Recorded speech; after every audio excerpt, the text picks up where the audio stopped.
seem like, I don't know the people here, but he got all the equipment, all the toys, you guys had tons of questions about it. I didn't hear him get anything. Yeah. He didn't get the office Yeah, furniture. that's a And she monthly didn't get one question about the office furniture or chairs whatsoever. You guys all want to talk about excavators and stuff like that, not office furniture We and know chairs. my background. We have our favorites. But I appreciate being able to talk, and I appreciate that Ms. Schwartz this morning, I've been researching the CRA thing and this Batavia Village thing, just so I could get informed.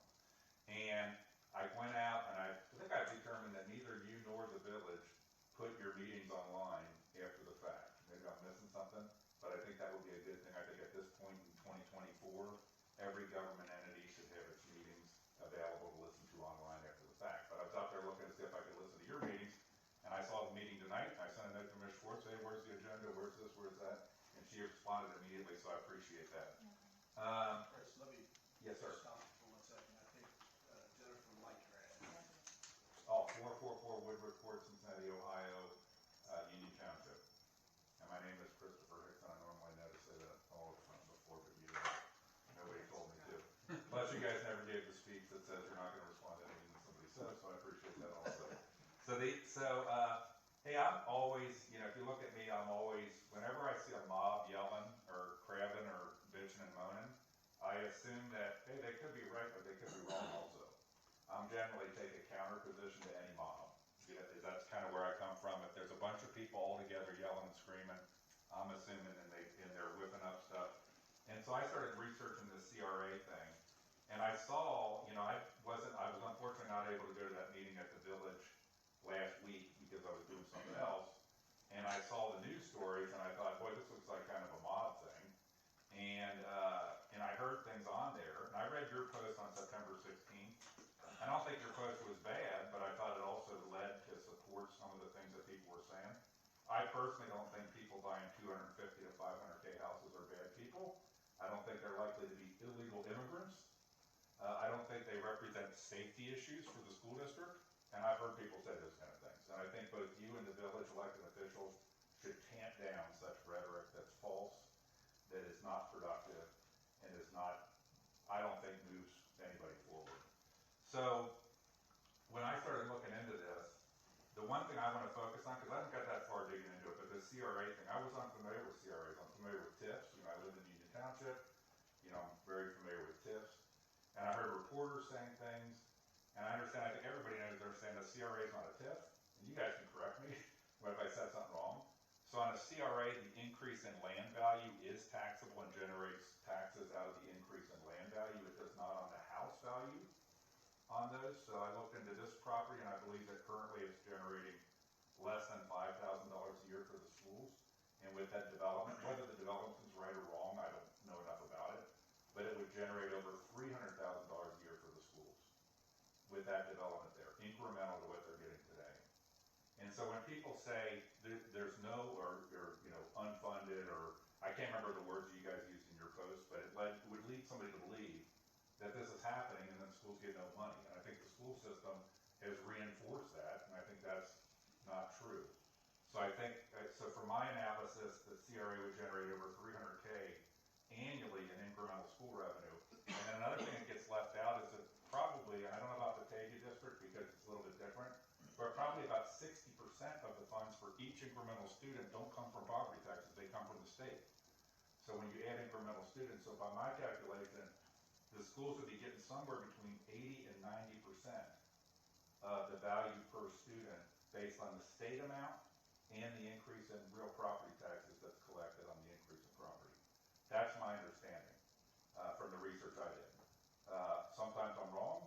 According to my son and my wife, I'm almost always wrong. So you gentlemen, if I'm saying something you don't think is correct, I'd ask you to speak up that I don't get it. I don't know if you're right or wrong. Okay. Well, then I would. But I would need to do more investigation myself before I tell you you're wrong. So, and I don't mean to be obnoxious or anything, but when there's a whipped up crowd on something, I appreciate your candor, but that research should be done before Facebook posts. Okay, so if the reality is that if I'm correct, and I may not be, that 60% of the value of each student is coming from the state, property's gonna generate about 300,000 based on assumptions for the number of kids that would actually attend to the school out of a new development of that size, that it would get 80 to 90% of the cost per student would be coming through the actual increase in taxes in the CRA. By the way, I don't think this is the most important But point. Chris, let me ask you this. Did you do an analysis for the full value if the home was taxed as the rest I of did not, because I don't really know what the full value would be of that. I haven't done enough research on that. Well, I think you're going to find that A little different. when we wait. Yeah, but that's not the point. So How much did you figure each lot's worth? about 50 grand. Well, I would say, how did you come up with that number then? It's just my estimate of what I thought Okay. the increase based on the sale price, the projected sale price and so forth. And you took 794 lots times 50,000? Correct, Is that yeah. how you went? Did you take in consideration that 250 to 350 of those lots are only 30 feet wide? And I do not think that that's a $50,000 lot. And then when you consider, you yourself just mentioned I'll that. Wait a clarify. minute, let me finish. Okay. You said yourself, those lots are going to be from 250 to 500,000. So you're leaving, at your estimation, and I'm not pointing the finger, I'm just, at your estimation, so now we're leaving 200,000 to 450,000 that's not being taxed for other people in the township to have to pick it up. So Well, there's also I think the number is skewed a little bit, and if you think that 80%, to me, I'm like Randy. I haven't really done the research. It's just and gone into numbers and all that stuff. But the lots that are 50-foot lots, which I don't know exactly how many is, but that's more the minority. Those might be $50,000 lots in today's world. 30-foot condo lots, no, not. I think I'm prepared to stand by my calculation. Okay. So the you know, and I appreciate, but I think then that's I've raised the point here, and I hope two people disagree with the point, although we could be wrong. I'm not making is the 60% coming from the state, but there is an increase in tax coming in from the increase in value of the land, and that's part of the CRA.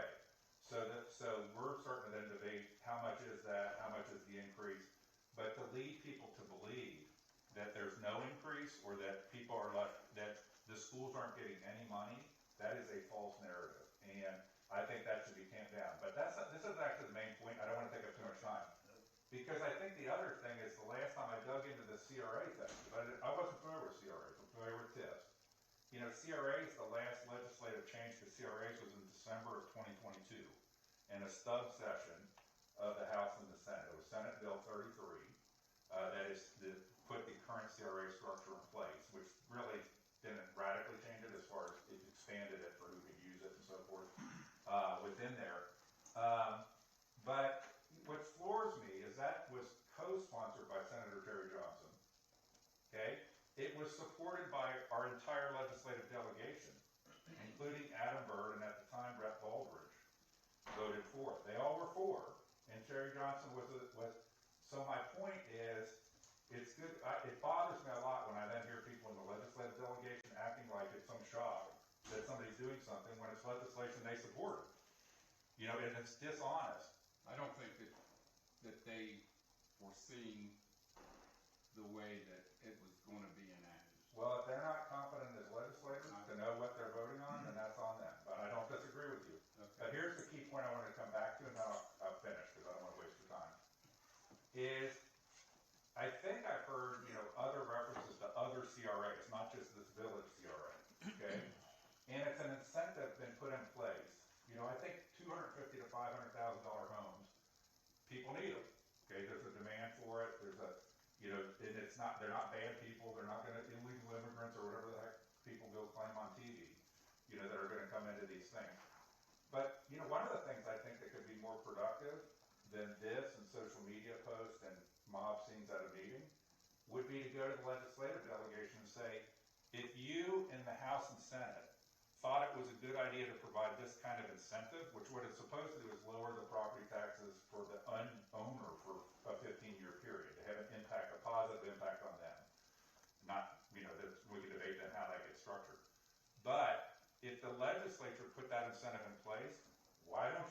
go with the village, and I've not talked to anybody in the village about this idea, but why don't you go to the legislative delegation and ask them, why don't you enact the legislation to close the gap in the incentive that you created? So the state already does, particularly on the schools. They're already providing the majority of funding to the schools. Now, ultimately, we're all providing it because it's our tax money coming up and back. Okay, so, but it's coming through the state. The state puts these incentive programs in place. Our legislative delegation votes for them or co-sponsors them. So why don't they, when they do these programs, especially Representative Burr, he comes from an education background, why don't they then, they're creating, if you say they're creating, you know, the politician term would be unfunded mandate of some sort, you know, why don't they fix that legislatively? So what I would encourage you to do is instead of this, you know, we could debate, I don't know enough about the actual development, whether it's good, bad, right, or wrong, but instead of this, is that if there's gonna be CRAs, and if there's a need for new housing, okay, you may or may not like it, but there's a need, and Batavia Township's gonna grow, I live in Union Township, it's gonna come this way, right? It's not It's here. okay, so why don't we get on the legislators, is to, when you put these things in place, you have to think of the downstream implications. And did you think that, okay, it was okay for a 15-year period to have this downstream implication, that made it a good trade-off? Or should the state be doing something, particularly, I haven't dug into the fire part of it and the other parts, but particularly on the schools, you know, because they already have a funding mechanism to go to the schools, to the degree their CRAs get used, maybe the legislative delegation should seek legislative change that the state close the gap for that period of time at some level for any detrimental effect that's caused by the use of the incentive that the state put in place. Does that make sense? It does make sense. I just think that would be a more productive approach. Then it's a separate thing from the CRAs and the unfunding of the schools, whether a particular development is right, wrong, or different, or too dense or not too dense. But it doesn't make it this kind of narrative that started to me in a root of a false narrative of that somehow the schools aren't getting any funding. And I've heard many people say that in TV stories. So I know that story's out there, and I think you guys should tamp it down. The village should tamp it down. The school district should absolutely tamp down that false narrative. But on the CRA specifically, I wonder why you guys don't go back to the legislators and say, you put it in place, you created the gap.